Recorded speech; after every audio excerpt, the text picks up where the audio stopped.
Welcome to Behind the Headlights, Speed Channel's documentary series that tells the stories of some very special automobiles.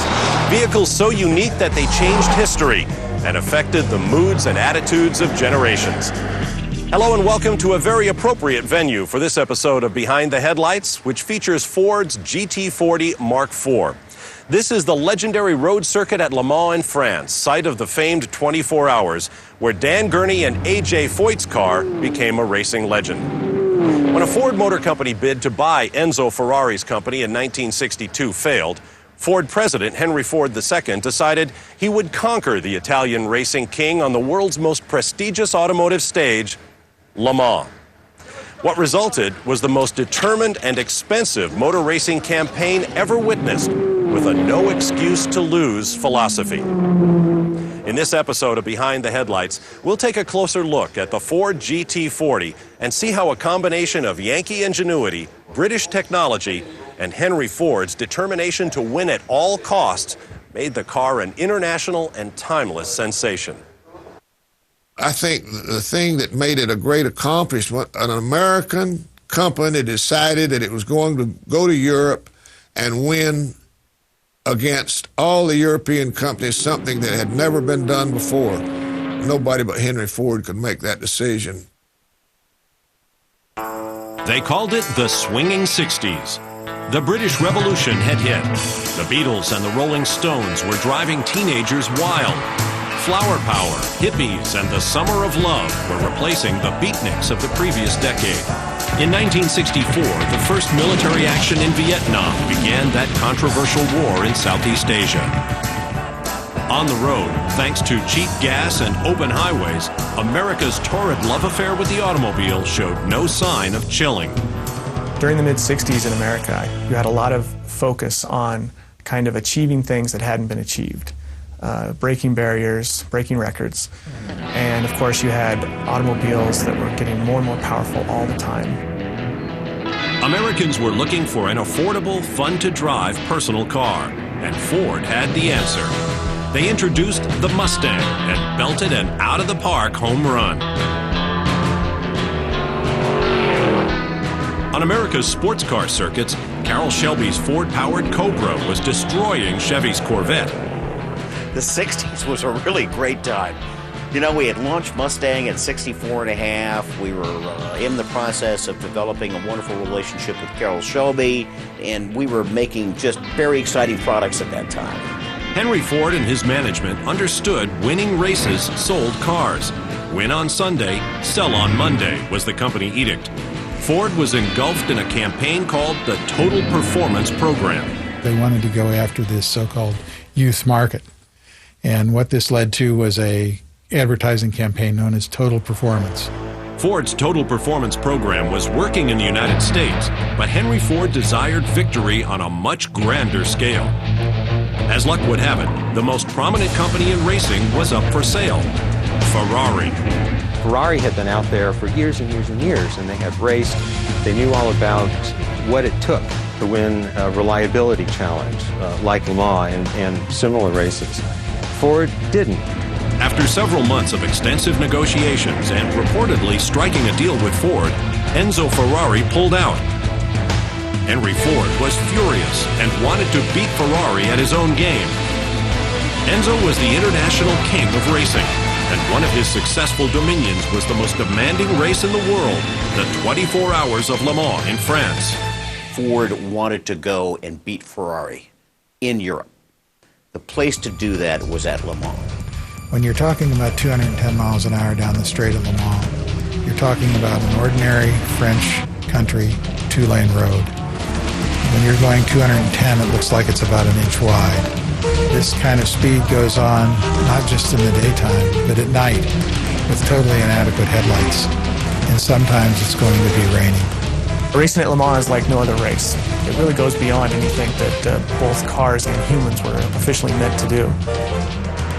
There is no higher achievement in motorsports than a win at the 24 Hours of Le Mans. Henry Ford II made it his personal mission to dethrone the reigning king, Enzo Ferrari.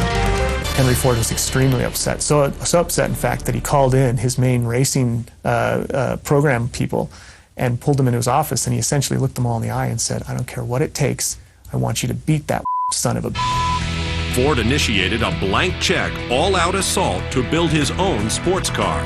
If you put it in context, similar to the 1960s when President Kennedy said America's going to the moon, in the world of Ford Motor Company, the same sort of thing happened where Henry Ford II said, we're going to win Le Mans. There's things written to the tune that this was a $100 million campaign. So there was really a vendetta, if I could use that phrase, on Henry Ford's part. The result of his frustration with Ferrari would become the Ford GT, an exceptional automobile that is one of the best-loved and most charismatic racing cars of all time. GT40 to drive was a fantastic car, simply because it was sorted out, handled extremely well. It was very comfortable, very roomy, and you were sensitive to there being a lot of heavy stuff behind you. In 1967, Ford's racing program attained its apex with the GT40 Mark IV. Its average speed at Le Mans was an incredible 135 miles per hour over the 8.3-mile circuit. I think no car created the kind of stir that the Mark IV created as a supercar among its peers. The Ford GT40 won the 24-hour French Classic 4 times in a row, ending Ferrari's 6-year run as champion. It was the first time, really in history, where an American automobile company assaulted European racing. It was a huge flag-waving kind of opportunity that was just a great thrill. Winning Le Mans 4 straight years is like winning the Olympics 4 times in a row. It's just a tremendous achievement. And there'll never be another program like that because there'll never be another Henry Ford. Behind the Headlights takes you back to the 1960s to explore this astounding war between two automotive icons. Ford Motor Company was determined to win at Le Mans, and we didn't know how to do it anyway, but put the pedal to the metal.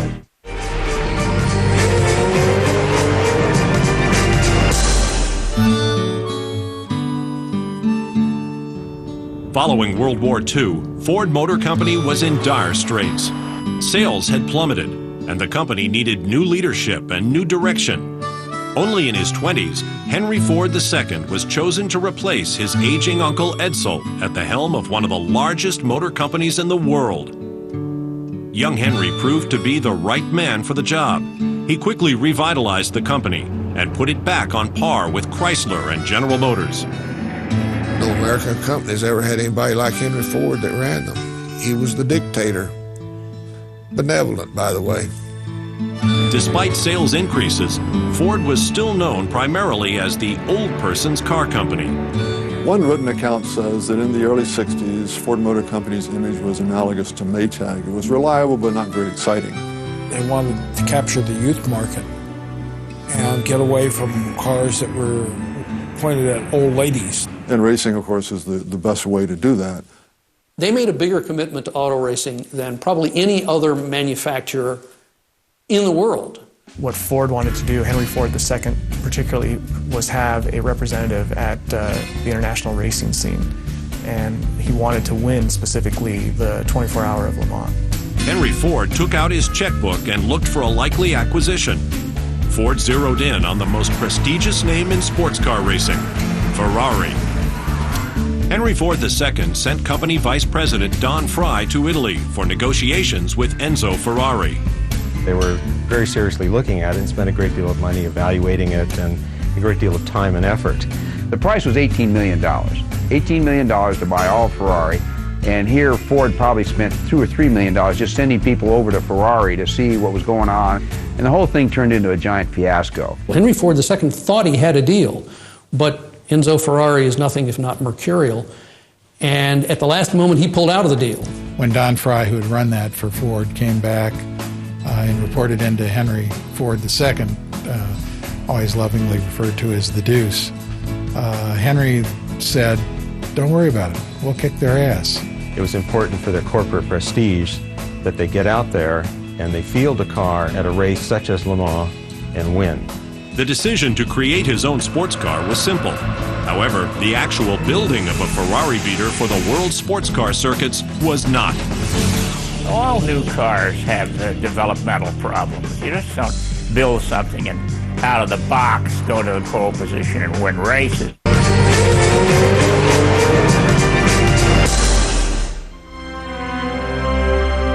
When Enzo Ferrari refused to sell his company, Ford initiated a relentless charge to racing glory with the development of a powerful American automobile.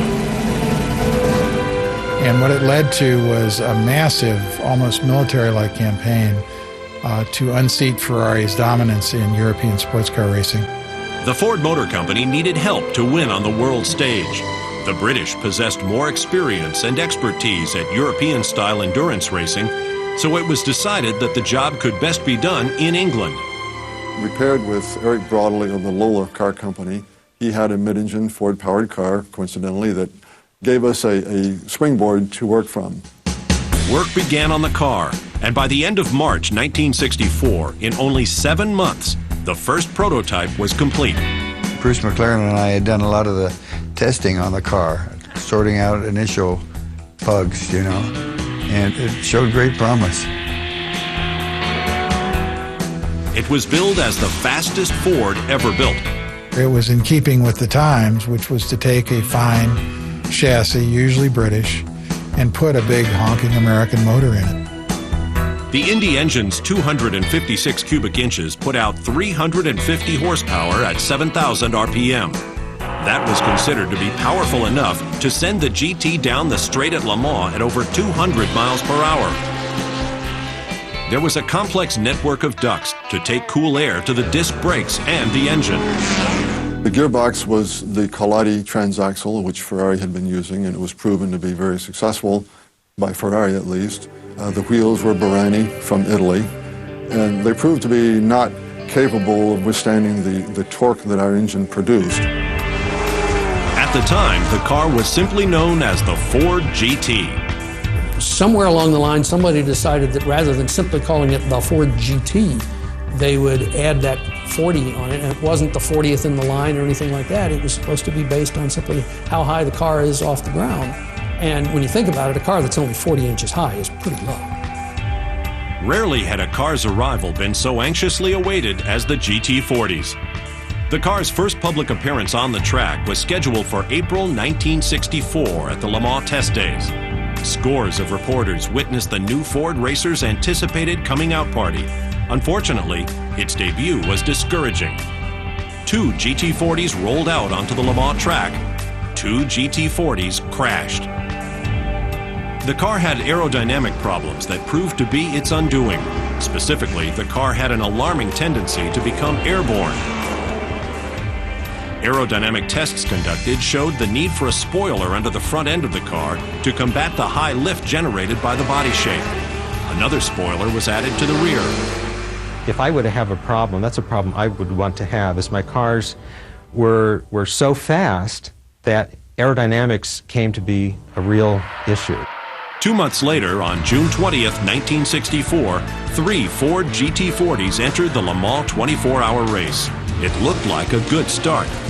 By the second lap, Richie Ginther's Ford GT comfortably exceeded 200 miles an hour and was leading every Ferrari. Phil Hill, America's Formula One champion, established a new lap record, averaging more than 131 miles an hour. Richard Atwood and Joe Schlesser drove the third GT40. However, none of these cars would see the end of the race. The car was driven by Phil Hill, performed very impressively for about 14 laps, and then dropped out with suspension failure. They also had a gearbox problem because there weren't gearboxes available in those days to take the kind of torque this big V8 put out. The first round of Ford's assault on Ferrari at Le Mans had failed. 2 more losses followed that year.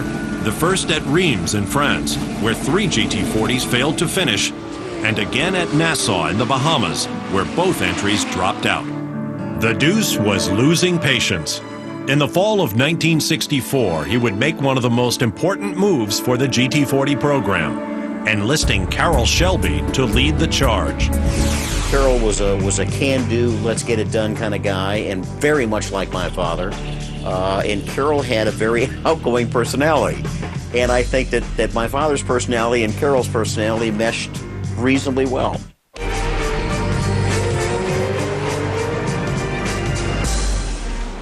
The Shelby American Company, based in Southern California, had a 5-year contract with Ford to develop race cars.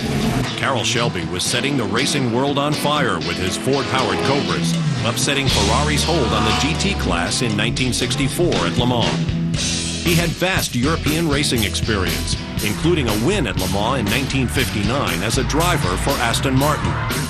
Shelby's expertise and knowledge were desperately needed at a time when the GT40 program was mired in failure. I think bringing in Carroll Shelby was in my opinion, a key ingredient to the success of the whole GT40 program. He had a shop full of talent that was unbelievable. Fellows that had been to Indianapolis time after time, fellows that had been in stock cars, fellows that had been in Formula One. We had mechanics from New Zealand, Japan, Australia, Italy, France, Germany, England. He had a fellow by the name of Phil Remington, who is certainly the greatest master automotive racing mechanic, fabricator in the history of American motor racing. Yeah, I know we had a lot of people, a lot of them were ex-hot rodders and pulled people from all walks of life. And it was a very cohesive group. Shelby American was a winning company, and we had a winning attitude. And if you have the right mind frame, you're not going to get beat. Shelby's team was under the gun to get the GT40 ready for its first race at Daytona. They had only 2 months to transform the car from one that hadn't finished a race to one capable of crossing the finish line. When we first got the cars, the first thing they did was take them to Riverside, and Ken Miles and Bob Bondurant were out there. And they tested the car. They both hated it completely. So the car was completely ripped apart. Shelby replaced the original exotic 256 cubic inch Indy engine with his own 289 Cobra power plant. It was more reliable, with more power and more mid-range torque. It was capable of speeds on the Mulsanne Straight of 190 miles an hour in 1965. I mean, that is remarkable. The unreliable Kaladi gearbox was also replaced. Its substitute was a 5-speed ZF box from Germany. Shelby enlisted Aeroneutronic, Ford's aerospace company, to diagnose the airflow problems of the car.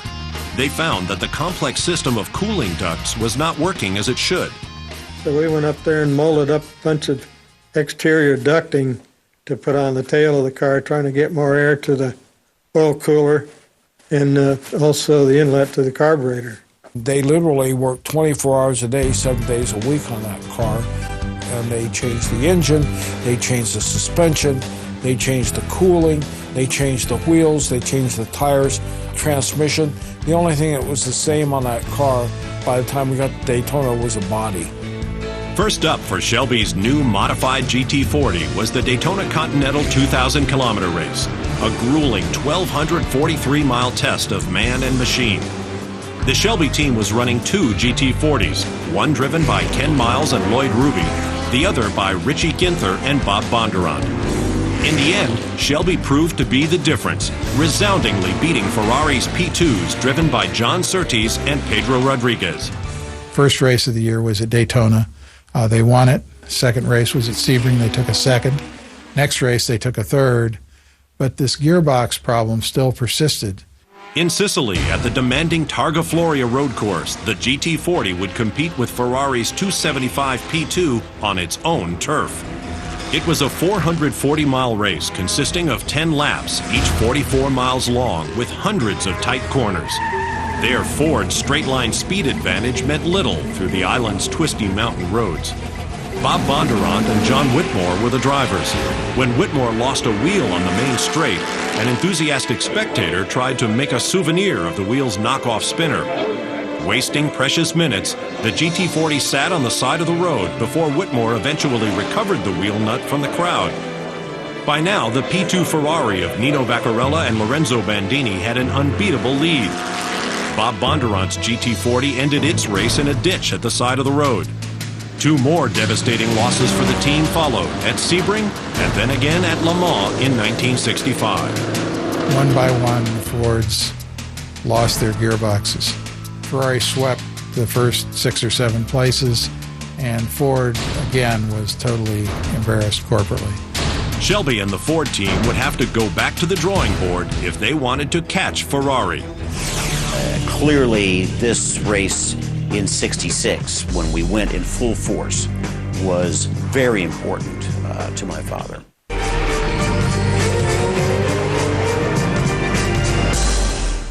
The wily Texan Carroll Shelby and scores of other dedicated professionals at Ford worked long hours and hard days to make the GT40 program a success. The car had begun to win in both the United States and abroad, but the ultimate goal was a victory in the grueling 24-hour race here at Le Mans in France. As we'll see, in June of 1966, the Ford GT40 not only won the 24 hours, it dominated.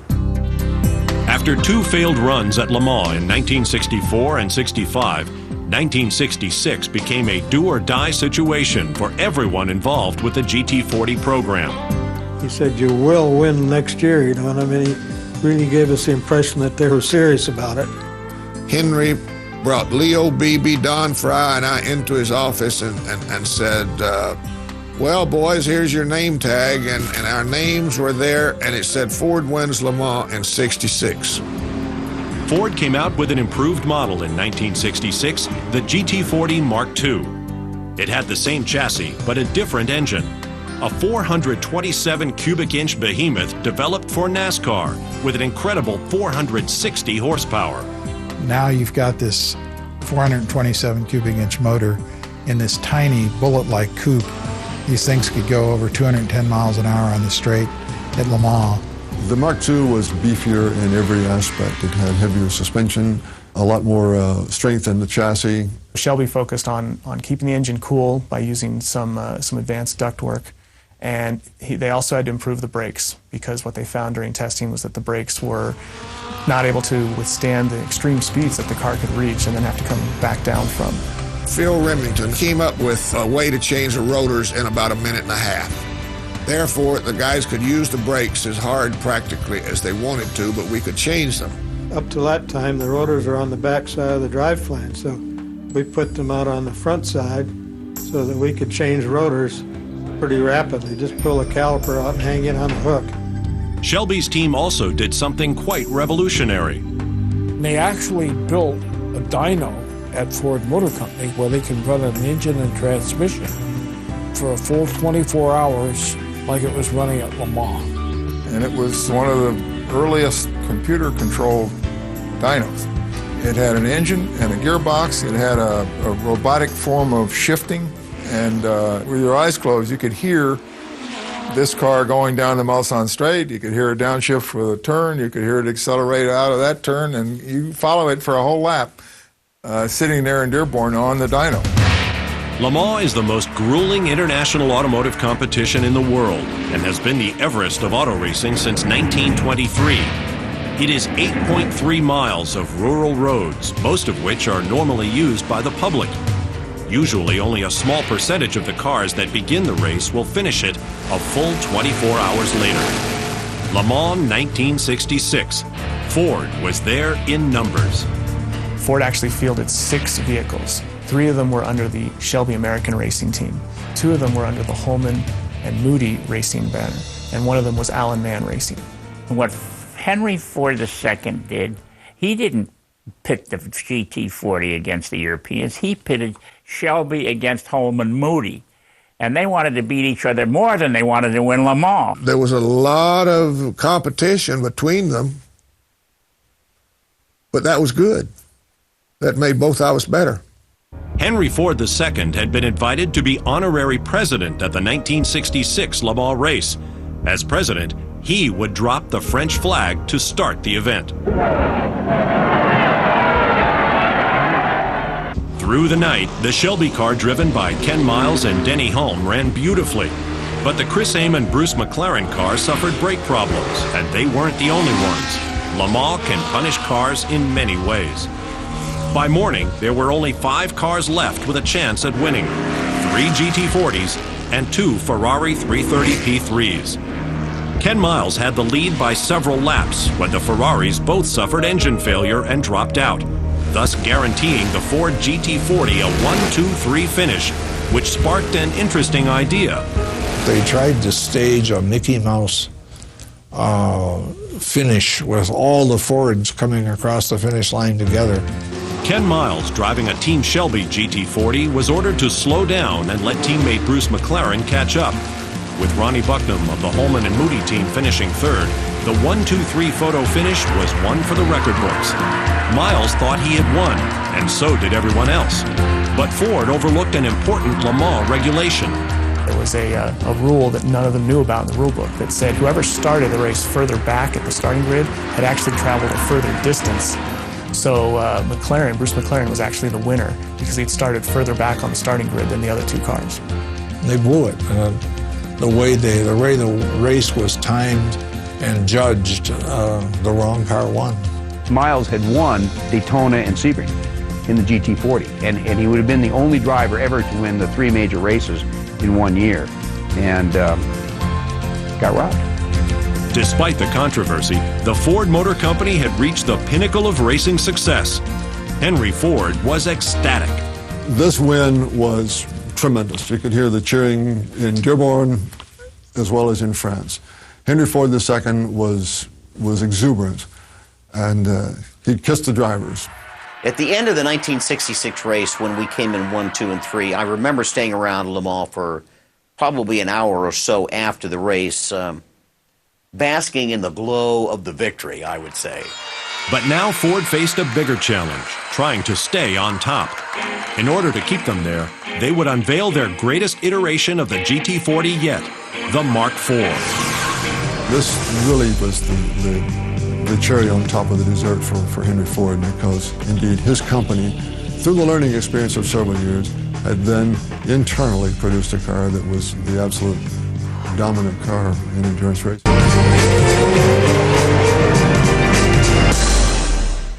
Following its 1-2-3 sweep at the 1966 Le Mans race, Ford's enthusiasm would be tempered by an unfortunate tragedy only 2 months later. This was an all-out war, and in every war there are casualties. And although it's hard to believe today, to achieve these great wins at Le Mans, Ford paid a tremendous price. At a road test at Riverside Raceway in California, a GT40 Mark IV prototype went out of control. Ken Miles, one of the most respected drivers of the era, was driving the car. He was going down the back straight going into turn 9, and the rear wheels locked up from the skid marks, and he went off the right side of the course, and there was quite a drop down to that infield, and the car just disintegrated and then caught fire. The purportedly strong honeycomb chassis was broken into sections, throwing Miles from the car and killing him instantly. The racing world, Henry Ford, and especially Carroll Shelby, were stunned. Ford's GT program was temporarily suspended. However, 2 months later, the new Mark IV was unveiled. The Ford Mark IV, it really wasn't an evolution of the GT40. It was part of the same program, but it was in fact a completely new car. It was a much cleaner design. It had a better suspension, it had better brakes. The Mark IV became the pinnacle of the GT40 program. It was a major upgrade over the Mark II. We had a different body shape on it, and that penetrated the air better, and it went down the straightaway faster, 15 miles an hour faster than the cars in 66. The Mark IV had bigger wheels and larger brakes, and it retained its powerful 7-liter engine. It's very torquey, which means you get to run a long way in the gear that you're in before you have to shift again. If you left the pits in first gear and you gas it finally and rev it up to 6,200, I think it's doing about 90 miles an hour in first. If you can shift 2 or 3 times less per lap over a course of a 24-hour period, it's just that many times you just aren't wearing out mechanical things in the car. That engine really wasn't working very hard. The Ferrari engine was much smaller and revving much higher, and it was working real hard. This NASCAR engine was cruising. Ford incorporated another interesting attribute into the development of the Mark IV, driver comfort. The Ford GT Mark IV was sort of halfway between a passenger car for the street and a race car. Good vision, it was heavy, and it was very reliable. What made the car so comfortable is the seating position. You sit a little more upright so you can sense and feel the car better. Yet the seat, the way it was designed, it fit the driver just perfectly. At first, the Mark IV wasn't so comfortable for Dan Gurney. The 6'4" driver couldn't sit in the Mark IV with his helmet on. So Ford expanded the top of the roof to accommodate Gurney. The modification was called the Gurney Bubble. In 1967, Sebring served as a test bed for the new Mark IV. Ford captured the first 2 places with Bruce McLaren and Mario Andretti in the winning car, and A.J. Foyt and Lloyd Ruby finishing second. Ford felt confident that the Mark IV was ready for the demanding 1967 Le Mans. The biggest question remained, could Carroll Shelby's unusual pairing of 2 legendary drivers bring home another victory at Le Mans? Dan always tells a story that he would love to have put a bet with an English bookie on whether they were going to win a race or not, because they were voted the most likely to lose.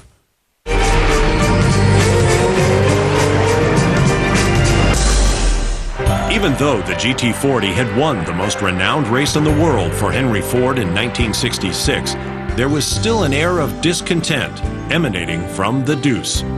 Henry Ford felt that the Le Mans win in '66, as great as it was, still wasn't all-American. So he very consciously set about developing an all-American team that included the drivers A.J. Foyt and Dan Gurney, and the car was the Ford GT Mark IV. Ford entered both the Mark II and Mark IV model GT40s at Le Mans, and they set the fastest Mulsanne straightaway speeds in qualifying. But the Ferrari P4, driven by Mike Parks and Ludovico Scarfiati, achieved quicker lap times. For the race itself, Shelby American and Holman and Moody each entered 3 cars, 2 Mark IVs and a single Mark II.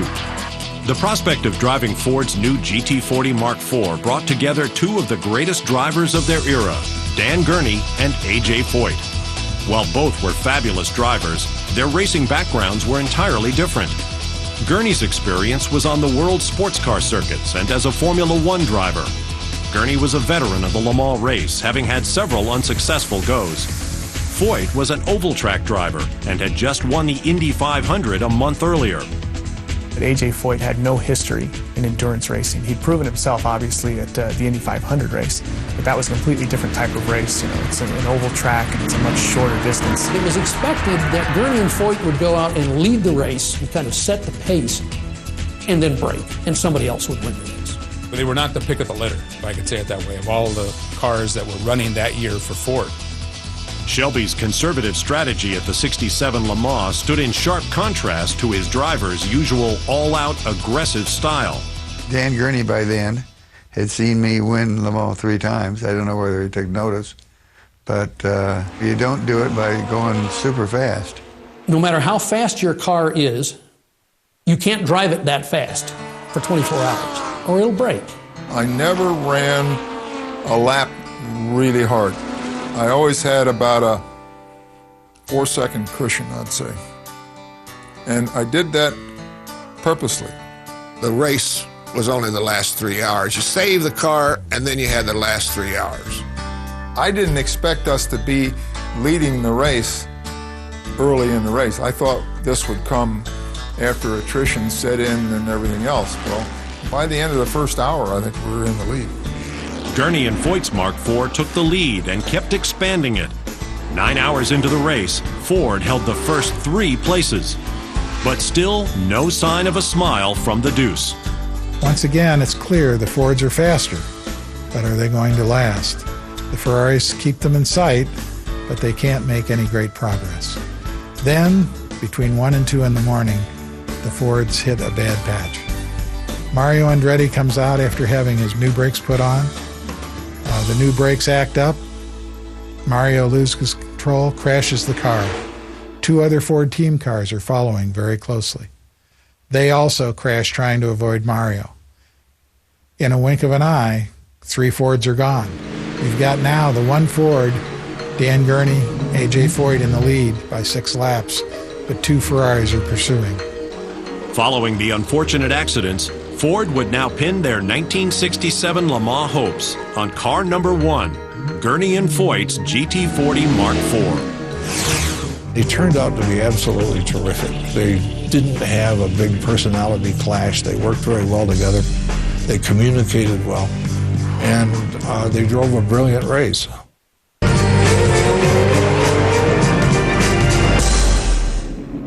As the 1967 Le Mans 24 Hours heated up, Dan Gurney and co-driver A.J. Foyt had their GT40 Mark IV poised to claim another title. He was running first, Ferrari was running second. The Ferrari was being driven by a man named Mike Parkes. And it was clear the only way they were going to beat the Fords was if they could force them to brake. Mike Parkes is right up on me, and then he's flicker with a little thing on the lights, and you're kind of in the mirror, and it's bothering me. And he's flashing his lights, and he's trying to get Gurney to get the competition flowing, get the adrenaline flowing. It went on for at least 4 laps, but he wouldn't try and pass. He just wanted to harass me. And Gurney says at one point he actually pulled off the track. What does Mike Parkes do? He pulled off behind me and stopped his car right behind me. And I sat there for at least 10 seconds, maybe a little bit more. And finally, I guess he just decided, this isn't going to work. So he pulled out and went on. And 4 to 5 laps later, caught him and passed him and never saw him again. By the morning, the Fords were 1st, 5th, and 6th, with 3 Ferrari P4s between them. One of those Ferraris, driven by Günther Klaas and Peter Sutcliffe, dropped out due to a loss of oil pressure. Foyt and Gurney, who'd started the race at a blistering pace, hung on to win. There's the checkered flag. The veteran Dan Gurney from California. The hard-charging A.J. Foyt from Texas. Together, they've covered 3,267 miles at an average speed of 135 miles an hour. Both new records. I was across the track and made my way through the mob back down to the pit. And they were certainly happy. I mean, they were jubilant, but they were also very, very tired. Foyt and Gurney did a sensational job, and I'll never be able to thank them enough for holding off just enough to win the race and never extending the car. The 2 most unlikely guys of that whole campaign to come forward were A.J. Foyt and Dan Gurney, and they did it, and they did it going away. Ford had convincingly demonstrated its initial victory was no fluke. The win in '67 was an all-American effort that established the GT40 as a legend. Dan Gurney rather spontaneously began a tradition that is mainstay today. The crowd is ecstatic. The Fords have done it again. Henry the Deuce is there. Dan Gurney gets up on the podium. They get this huge bottle of champagne, and they're expected to take a swig of the champagne. Well, Gurney, of course, is ecstatic. He's finally won Le Mans, and he's kind of a playful guy anyway. And all of a sudden, he just kind of shakes up the bottle and sprays everybody with it. So got her going and just started spraying all the cameras, the lenses. Henry Ford II and his new wife and from Italy. And just we managed to cover all bases practically, and it was a fantastic moment. Following this monumental victory, Henry Ford decided to rest on the company's laurels and let privateers take up the gauntlet. I think we pulled out of Le Mans after the '67 race primarily because we had accomplished what we wanted to accomplish. Even an FIA rules change aimed at curtailing the Mark IV's winning streak couldn't stop the GT40's legacy from charging ahead, as evidenced by the victories of the Gulf team's blue and orange liveried GT40s in '68 and '69. It was actually the exact same vehicle with the same serial number and everything that won in both '68 and in '69. That may be the only time that's ever happened in the history of the race. So Ford ended up with 4 consecutive victories when they were really actually satisfied with the first 2. They put a cap on engine size at 5 liters. That was the largest the engines could be from that point on. Why did they change the rules from year to year? If it takes place in Europe, they want to fix it so a European car can win. Decades later, the car would re-emerge as a 21st century model. Ford has decided that history is important. That going back and doing some retro stuff is good for marketing, and they're right.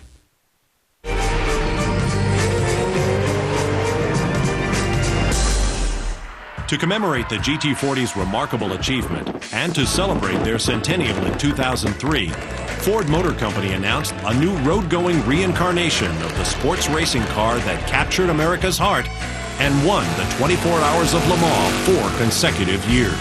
It's a really nice melding of absolutely up-to-date technology and a body design that is 35 years old, but is so good that it looks good today. Despite the 2005 model, the original remains a valuable classic. Prices can reach well over $1 million, and one particular Le Mans winning car is priceless. The celebrated 1967 Le Mans winning GT40 Mark IV now resides at the Ford Museum in Dearborn, Michigan. As a race car, no car from any manufacturer, let alone Ford, has accomplished what the Ford GT did. It was an American win for Ford Motor Company. And there was this great feeling of pride. By God, we can do that. Take that, Enzo. America can win these things too. As proof of just how difficult Le Mans can be, of the 44 GT40s that raced the 24 hours, just 9 went the full distance. But of those 9 finishes, 4 were victories, along with 1 second place, 2 thirds, 1 fourth, and 1 sixth place. One of the most remarkable achievements in the annals of motor racing. I think the legacy is the only American wins at Le Mans were by the Fords. These are the great Fords of all time. Because there was no foreseeable end to its winning, the GT40 was outlawed by further rules changes in 1969. The Ford GT40 will always be a reminder that, when put to the test, an American car company beat the best competition and emerged a winner in the world's toughest race, not once, but 4 times in a row. The Ford Motor Company, Carroll Shelby, tireless mechanics, and brave racers gave American automobile enthusiasts a legacy that will never be forgotten. For all of us that were involved with this, it was one of the greatest times of our lives. It was really thrilling to be in on it. I want my legacy to be, I want to make sure those people are recognized. They were the pioneers. The truth of the matter is I enjoyed every day. I really looked forward to going to work in the morning because I knew I was going to learn something new. It was absolutely that good. It was one terrific time, and one that could never repeat again. And after we won a race, I said, I don't care what happens now. We've got it. We've put our mark up on the tree, and there it is. One of the most remarkable aspects of the GT40 program is the fact that it ever saw the light of day at all. With unlimited funds but very limited time, it's almost inconceivable that a specialty program was able to create the quintessential racing car. It was because of Henry the Deuce's obsession with beating Ferrari here at Le Mans that he opened his checkbook in a way few company presidents have ever done. From the beginning, Henry decreed that the car would be built and that it would win at Le Mans, which it did in such resounding fashion that it became one of the most dominant race cars of all time, an unmistakable icon of the day when Ford took on the world's best here at the world's greatest sports car race and won convincingly. I'm Bob Varsha for Behind the Headlights. Join us again in the future for more stories of some extraordinary automobiles.